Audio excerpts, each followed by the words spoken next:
Hello, my name is Tia, also known as Costume Fiend, because I am both evil and excessively fond of dressing up. I'm also not always great at sticking with routines and have a very messy brain that gets in the way sometimes. I'm always working on that though, and since it's Halloween, aka one of my favorite holidays, I wanted to share something today rather than lose my momentum by keeping myself 100% beholden to a strict schedule. It made the most sense to talk about the Monster Mash trope for that occasion. The troop is named after the song Monster Mash from the 60s and is pretty straightforward. Some of the characters and media I already talked about qualify, like Monster High and Scooby Doo Ghoul School, but essentially it's whenever more than one monster slash supernatural creature exists in one story. The most likely subjects in American media are usually the monsters that appeared in the Universal horror films, which were first made as early as the 1920s. I believe it's the first one, technically, I guess, is like about the Hunchback of Notre Dame. Um, Also, now that I think about it, that lineup is probably best represented in the Hotel Transylvania movie series because we've got our vampire, a werewolf, Frankenstein's monster, and the monster's bride, the mummy, and the invisible man. The pieces of media I wanted to focus on, though, are What We Do in the Shadows, the TV series, and the show Being Human, both the UK and the US series. Probably won't get into anything spoilery, in part because I've fallen a bit behind on What We Do in the Shadows, and it's been a while since I've rewatched either version of Being Human. The things that interest me about both of them are how they approaches are different to different creatures existing in the same universe, and how that affects the stories the TV shows are trying to tell. The What We Do in the Shadows movie mostly focuses on vampires and the basic tropes slash lore that we already know, but it did also include werewolves and a zombie. The TV series expands on that, as well as introduces witches, ghosts, trolls, and even a siren. It also explores the existence of different kinds of vampires. For example, one of the main characters slash housemates is Colin Robinson, an energy vampire that pretty much gains energy by sapping other people of theirs, an ability that seems to also work on other vampires. Colin also briefly meets and dates an emotional vampire who operates rather similarly. The show does capitalize a little bit on the rivalry that tends to be depicted in media between werewolves and vampires, but like the movie, it's rather tongue-in-cheek about it, rather than going like the gritty Underworld film series route. They also mostly get that out of the way in the first season, although it does come up again temporarily when one of the other main characters, Nandor, dates a human woman that got turned into a werewolf at some point after they'd met. And speaking of the Underworld films, I believe that scenario ends with her getting bit by a vampire and becoming a hybrid of the two, a concept that is surprisingly rarely explored in depth. One of the other ways the show connects the vampires to other types of lore is through ghosts. In the second season, the main characters, Sans and Andor's familiar Guillermo, and the vampire Nadia go from not believing in ghosts to realizing that being undead might mean that they have ghosts of themselves wandering around. When it comes to any supernatural creature that is technically dead, I never really thought about whether or not anything gets left behind because what ghosts are depends on your beliefs and the lore. In What We Do in the Shadows, they discover that ghosts of themselves exist because they all got turned and thus died with unfinished business. What made that even more interesting was the fact that their ghosts were in a state of kind of arrested development, with Nandor's ghost speaking the vampire's long forgotten native language.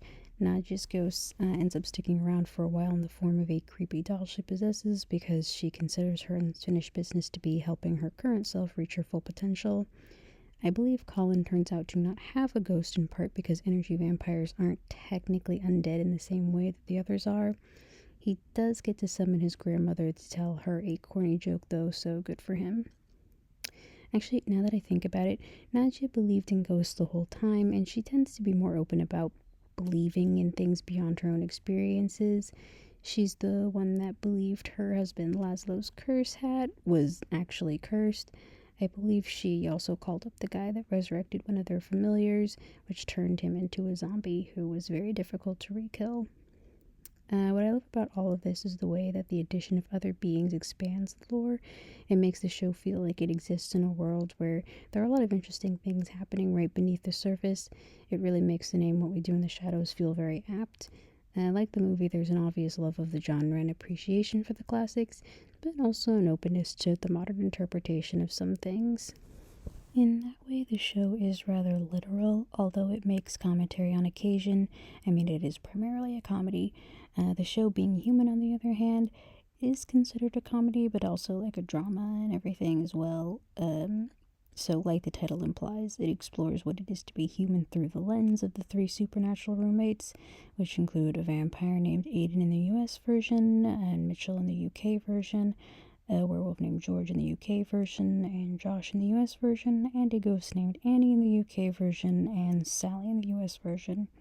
I might end up mostly talking about the US version just for clarity, but I'll make it clear when I say who's who. The vampire and the werewolf meet at their jobs at the hospital, and they both meet the ghost when they decide to be roommates in order to look out for each other.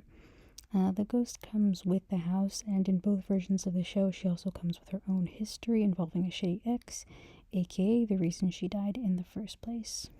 In the American version specifically, as I said, I believe the way the vampire characters were played, specifically Aiden, was supposed to be a bit akin to a drug addiction, the hunger for blood, the infecting of others, and the way that giving into the monstrous side of things makes you almost entirely different from who you used to be. For example, in Aiden's case, he was a family man when he was a human, which absolutely shows in the way he treats his roommates and his desire to try to live normally in the first place at the current time. Like with the other things, the werewolf curse can honestly be looked at in a variety of ways.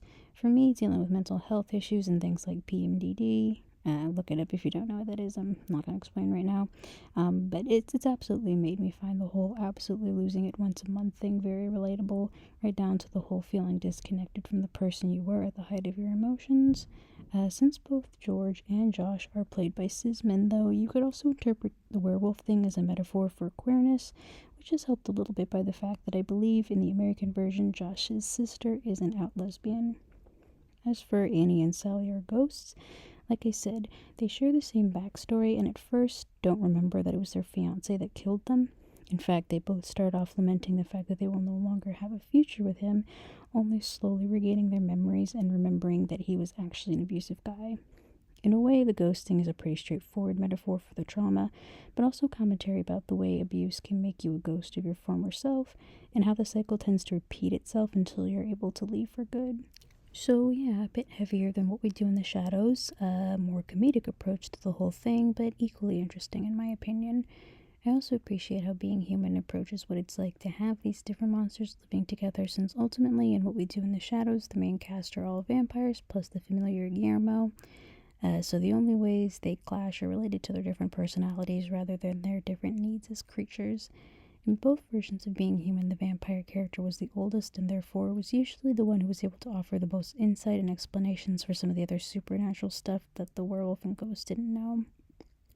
All in all, whether you're into the fantasy angle, the science fiction angle, or using monsters as a metaphor for something else, the concept of the monster mash often makes for some creative storytelling ideas.